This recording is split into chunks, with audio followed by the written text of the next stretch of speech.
Hey, it's Ron McLean. Welcome to Hockey Talk on the Rock. With Laura and Keith. It's interesting. So let's back up a second. He played absolutely out of his mind. It made no sense to me. And now, here are your hosts. All right, we are back doing Hockey Talk on the Rock, episode number 93. And we don't have a lot of league news per se to talk about, but as always, we got a lot of Canucks news to talk about. Last time we talked, they were about to play Nashville, and then they took off on a 5-game road trip. And let's just start with that. Yeah, so the road trip. I mean, the Nashville game. There's been a lot of low moments being a Canucks fan this year. I think just to generalize like a pattern really is that I think even the games the Canucks have won outside of maybe the Pittsburgh game, there's been doubts. Like, it hasn't been very convincing. It didn't look great, but they got the win kind of thing. And I think this road trip, right? Like, if you start with the Nashville games, the game before the road trip, it was the familiar story. The Canucks were up by 3, though, and they ended up losing. Although that one they lost in a shootout, and that was the embarrassing Bo moment. Although, again, I don't think you can really blame Bo for much on this Canucks team right now. So he missed the puck at center ice, or he missed the puck when he was coming in, and yeah, so they lost, which was unfortunate, and then they go off on the road trip. Did they play Ottawa first? Yeah. Yeah, so they beat Ottawa, and that was again one of those games where like they won, but I don't think they really looked good. Ottawa was struggling. Similar to when they played Anaheim just before we last talked, where it was like, yeah, that was entertaining, but it was like a couple bad teams playing hockey. Yeah, and Spencer Martin got another victory. Or is that? Yeah, that was Martin, right? Mm-hmm. Yeah. And then they go back to back and they play Montreal. And they just laid an absolute egg in Montreal. That was terrible. I don't really have anything else that you can say about that. And then they followed up with back-to-backs in Toronto and Boston. And the Toronto was exactly the same script that we've seen the entire season. Got a couple goal lead, and then they blow it. They blow it, and it just seemed like even when they were up, you knew they were going to lose in regulation. There was nothing really convincing about their play, and yeah. And then they go back to Boston, and they lose. And that game, I mean, I will say this, that game, I don't think there was any point in time where they were going to win it. No one's won in Boston this year so far. So, like, you know, that one was one of those kind of like scheduled losses, I would say. But because you played so poorly on this road trip until that point, it's not a very good excuse. And then they end things off in Buffalo where they get another win. And again, it's an unconvincing win. Like, they had the lead going into the third, and when Middlestad scored there, I think everyone thought that it was going at least to overtime, and they find a way to win, but this team is not very good. No, and the takeaway on that road trip is their 2 wins came against teams that had just both lost 5 games in a row. Totally, right? And I still think like there's so much fundamentally wrong with this team. And I am personally at the point for me now in this fandom that I actually wouldn't care if they traded Pettersson and Hughes.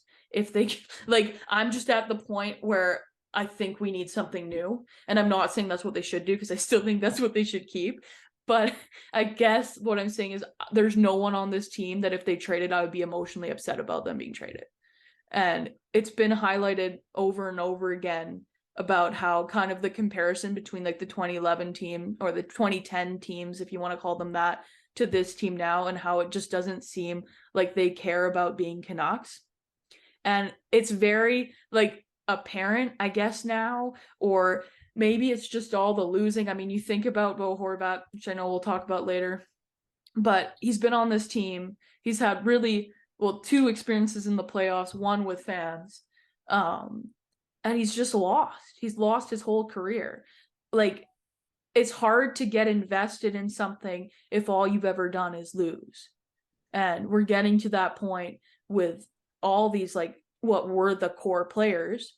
And it's very frustrating. It's very disheartening to watch, but there's so many problems. There's so many salary problems. And again, I think we're kind of in the same position where, like, I don't want to see them like try to fix their salary problems on the back end by giving up too much. Because there comes a point in time where it's like, maybe you just be bad and you see how it goes, because this trying to be good thing is not worked out for you for the last 8 years. And yeah. Yeah, and I mean with Bo, like you say, it's hard to be inspired after all the losing, but like individually, he's having a fantastic year so far.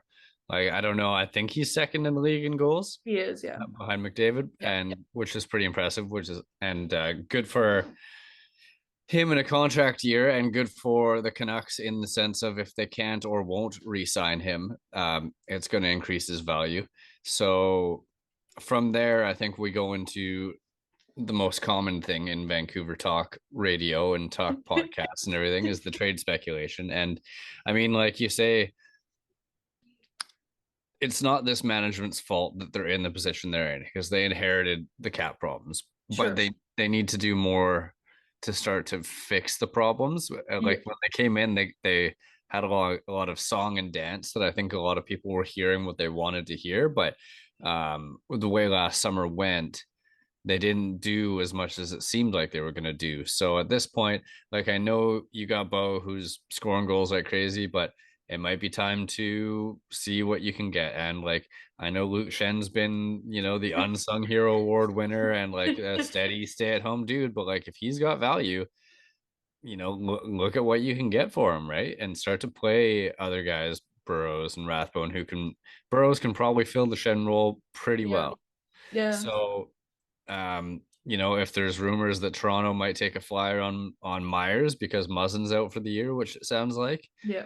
As long as you're not paying to move him and you're just taking maybe 1 year, like someone who's on an expiring contract of similarly bad money back so that you get out of next year's problem, that might be worth it, right? But it's just, like we've talked about before, we need to see something happen, and it can't be firing Bruce because Jim Rutherford doesn't like him, because it's going to piss off the fan base, and B, like it's not Bruce's fault, right? Like they played really well under him last year, but they caught lightning in a bottle, really. Yeah.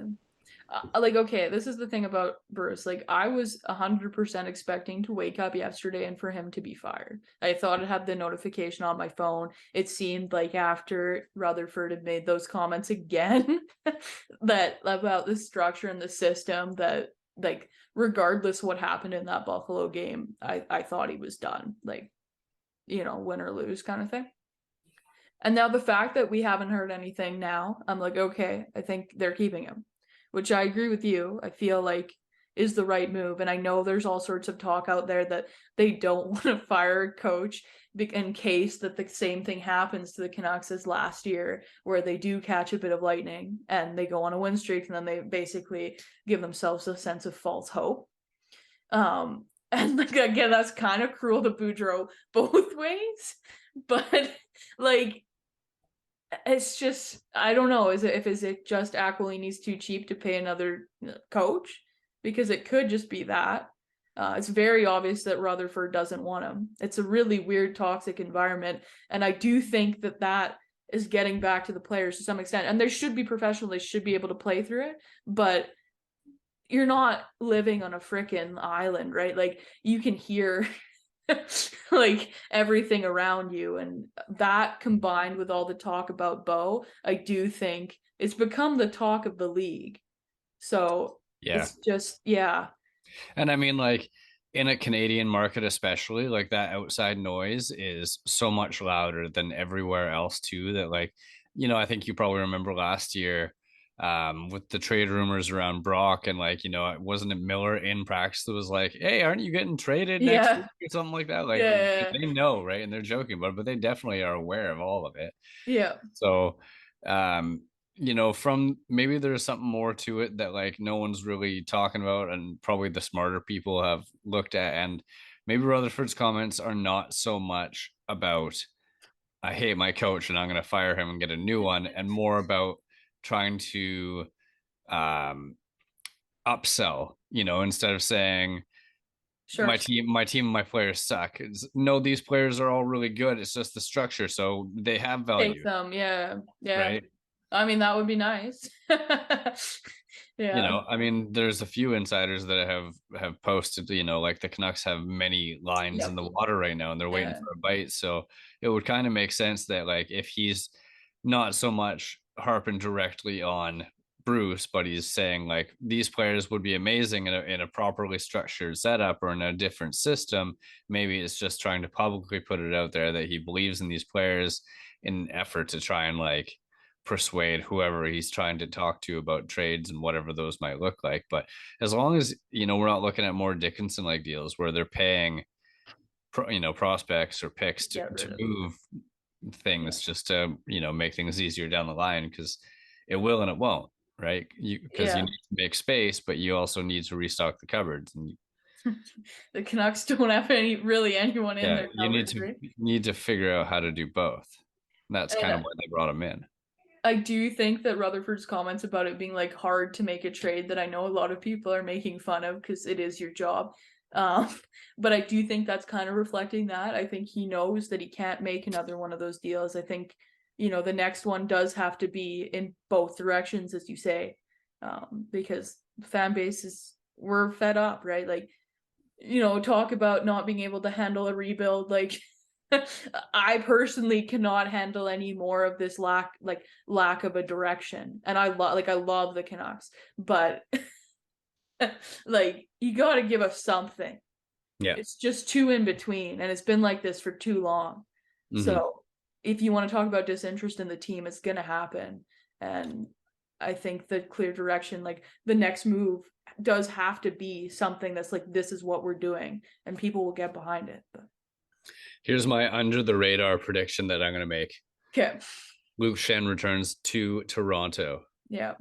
I can totally see it. I see it. It's very clear. Like, to me, that's a smart move. It's the type of player that they need. And I think that because the fans didn't like him the first time round in Toronto, I think it will be like his redemption moment.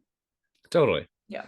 And I mean, because of his contract and the way he's played on a bad team this year, yep, I think that would be the perfect fit for what Toronto's looking for. But they're probably also looking to make a move to move out, expiring contracts who are underperforming this year, not like Luke Schenn's overperforming, like Justin Hall, Alex Kerfoot. I was going to ask if Kerfoot was done this year because he has been not great this year for Toronto. And so I could see that as a player that if you're going to take salary back, and he is from Vancouver, so it could work out. The only thing with that is if that's like Myers we're talking about, yeah, the forward group is the crowded area. So I mean, but okay, this is my other thing though. If they do trade Bo, Kerfoot plays center. Yeah, I thought about that too, but I was like, they'd have to have a few dominoes lined up to pull that off, I think. Yeah. Because the really crowded part is the wings, right? And then like, I don't know, like we can talk briefly about Kuzmenko being scratched, but like that's another one where you do have an asset. I don't know if you lock him up long term. And we still don't really know what he is, but he is third or fourth on the team in goals. I can't remember if PD has more than him now. But he has scored. He's produced. He has had his moments defensively, but I think the whole entire team, like who on forward has looked good defensively except for Pettersson? No one. Really. So like, I don't know, like he has his warts, but he's someone that, yeah, if you're not going to sign him long term, you can flip him, but don't kill his value too. So like, yeah, I mean, I think it's too soon to say, right? He hasn't even played 20 games in the NHL, and like they're getting exactly what they knew they were getting. They were getting a guy that could get goals on the power play and who was speedy on the wing, but like had some defensive lapses, and he's got to bring that while trying to learn the smaller ice surface. So I feel like they'll find a way to, like, I don't see them moving him. I feel like they'll probably bring him back again next year, regardless how this goes. Yeah, just because he could be a cheap option for them that can score. Yeah. Exactly. Yeah. I mean, he has shown some chemistry with Pettersson. But again, particularly on the power play, like I thought he's looked good on the power play. Yeah. But 5-on-5, the whole team again hasn't been great. No. Realistically. And I was thinking about the other day, sorry, now I'm like jumping around in my head, but like with Connor Garland, because like when he started last year on the Canucks, he was like feisty and hard to play against. And like, even though, his shot isn't great and all that, he was still exciting to watch. Now I just feel like he's completely lost his game. Mm-hmm. And it's very frustrating because you have this player who was an asset on a team in Arizona. And that team was a dumpster fire. And now he's played a year and a half in Vancouver. And I would like to think that he still has value, but I don't know, like, with how he's playing. And there's stuff like that. I mean, OEL is obviously a total freaking disaster. Like, that trade looks worse and worse by the second. But, like, it's frustrating. I can't get over how frustrating it is. Yeah, I mean, they need some Canuck luck, and that never happens. But they're in this position where ideally you're looking at trading Besser and or Garland like sooner than later. And right now, I bet you their trade values are lower than ever. So how can you? You can't. And again, like I think they had their opportunities for that right this summer, and I don't think they liked what they had then. And it can't be better than that now. No, right? No. Especially Besser. Like, and the only way you could do it is if you find a team who has someone who's in the same spot. Sure. And you same think a change age, of singer, who's supposed to be good, who has been good in the past, and who is struggling this year. Yeah. And I know I threw it out in our group chat there that like, Minnesota's always wanted Besser. He's from Minnesota. Yeah. Boldy's struggling this year. So like, there might be something there with Besser and Boldy, but Boldy's cheaper. So you've probably taken a bad contract back with him to make that happen. You'd have to, right? Because they're so up against the cap. Yeah. And yeah, I know like the closer we get to trade deadline, like the more flexibility people will have.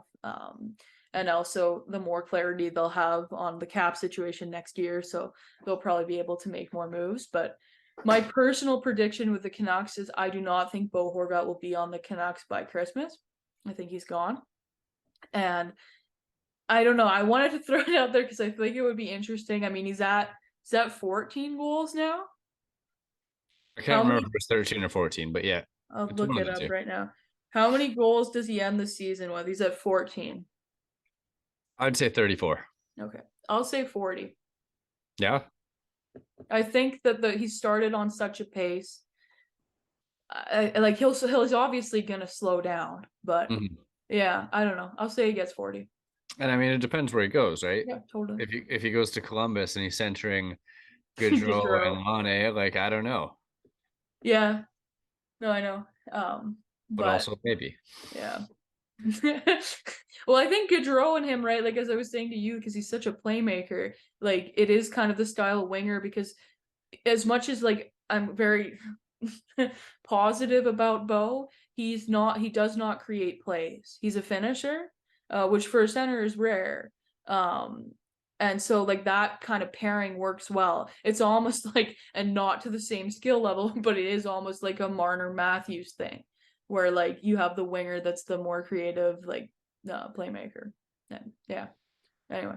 My second under the radar prediction I'll throw out here is Bo goes to Philly, since they have the cap space with Couturier out, playing with his cousin Konechny. Oh yeah, I could see that. I was thinking, I kind of bought into the Boston train of thought, but now that they have their old men playing so well, I could see Philly. I could also see Washington. That's the other one. Oh yeah, they need centerman. Yeah, but yeah. Yeah, what does Washington have to give up though? Like, I just Washington doesn't have much, no. and it's all forwards that they have that are like prospects. So. Yeah. Or Philly's a bit deeper, and I mean, they could even probably work a Provorov deal since they gave all that money to Sanheim at this point. Yeah. Which, from Philly's standpoint, it isn't great, but from Vancouver's standpoint, probably isn't also great. Yeah. Anyway. So, you never know. Time will tell. It's fun to play armchair GM though. It is. It's definitely Horvat watch now in Vancouver. Yeah. So yeah. But yeah, I guess moving off of like the trade / depressing talk, the Canucks did have some positive news this weekend, and it was the Hall of Fame, with both twins, so Daniel and Henrik, and then Bobby Lou getting inducted, first ballot Hall of Famers. I watched their speeches. I thought they were all very nice, along with Daniel Alfredson. And it was such a juxtaposition, right, between having the Canucks in the state they are, and then these three from like the best team we've ever seen of the Canucks. Yeah. So it was both depressing, but also nice to remember that there was a time when the Canucks were good. And yeah, I just wanted to throw out the congrats to the three of them. They were the good times. They were the best of times. Yeah. Yep. It's too bad. Yeah. Yeah, no, good for them. Congrats to the Sedins. Congrats to Luongo. Anytime that there's a goalie who's a franchise win leader for two different teams, it's pretty impressive. Also played 1,000 games too, which is pretty insane if you think about it. Luongo did? Luongo, yeah. Wow. Yeah. Yeah, no, that's cool. Good for them. I don't have much to say about it. I'm always like, these guys who got in this year were like, not a surprise. Yeah. And it's I like the years better where it's like there's debate between who got in and the guys who've been snubbed for year after year after year. Like, I'm still waiting for McGillney to get in.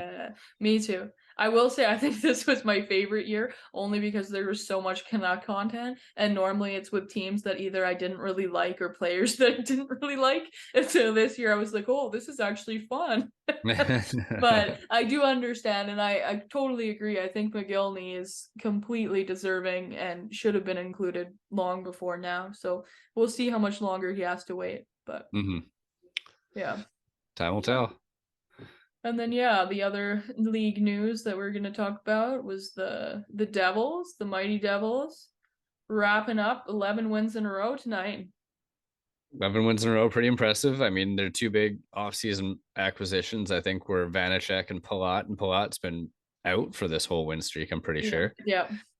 So it just goes to show that over the last year, how much a goalie who can make a save or two would have made a big difference for them, because Vanacek's not been amazing or, Vezina worthy by any means, but he's been good enough. And I think their young guys, especially like Jack Hughes and Jesper Bratt, have taken big enough steps that, they're putting themselves in a good position to make a run at squeaking into the playoffs this year, which would be fun for them, fun to watch.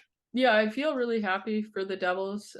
It's nice to see them after, again, really like a decade of being irrelevant and bad, to have a decent team. And it seems like their underlying numbers are showing that like this isn't a fluke.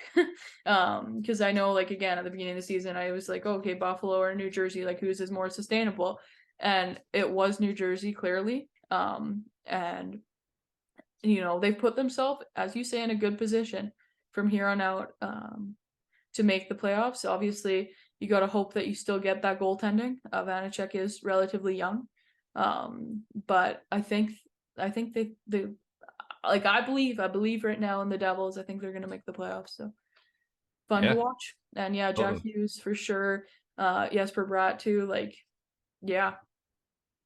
I mean, there's like other guys like Nico Hischier is steady, but like, what's his name? Dawson Mercer is seeming to be like establishing himself as a super solid third centerman behind Hughes and Hischier too, which just shows that they've obviously, whoever their scouts are, like, deserve some, company paid for dinners or something, because they did some good drafting over the last few years. I mean, keep in mind too, right? They still have the defensemen that are going to come in to their system, like the second overall pick, like Nemec, and then Hughes, who, like, they still have both of them coming, and they still have Holtz coming offensively. Like, they're going to be a good team for quite a while here. And if they get the goaltending, if they can keep it up, like, that division is changing. We see it now, right? You have the older teams that are getting worse, and they're in a good spot moving forward. Totally a good spot. Yeah. All right. Well, I don't think I've got much else to talk about. I feel like we talked some good stuff. Yeah. It was a good little chance to get some thoughts out, debrief a little bit, deep breathing. Yeah, Get no, to we'll your be able to do it breath. again next week. I know we got LA tomorrow versus the Canucks, and Yeah, then Vegas on Monday, I I believe. think so, yeah. So, two tough matchups for the Canucks, and I know I Yeah. can't remember if they play another one before they play Vegas again next Friday. Um, Yeah. but it's going to be a tough week for them, Yeah. and we'll just see how it goes. I mean, Vegas is such a fast team that the Canucks don't match up well there, so those are going to be tough ones if they It's can pull off Colorado on in the Wednesday. middle. Yeah, tough stretch, tough stretch. Yeah. So So they got it. Like, honestly, they have to win at least one of these. And I don't know if they can right now. Like, they're going to have to considerably play better or lean into it. It's one way or the other. But yeah. or they win all four and they're back in the playoffs. Oh, God. They're only 2 points out or whatever. Yeah, exactly. Wouldn't it be something? Oh, God. I don't know if I can handle it anymore. Alrighty. Well, I think we'll wait. We'll wait and see how it plays out, and we'll talk again maybe next week and hit up episode number 94 next time round. So Woo. this has been Hockey Talk on the Rock, episode number 93. That's Laura, and I'm Keith, and thanks for listening, watching. Woo. Sweet.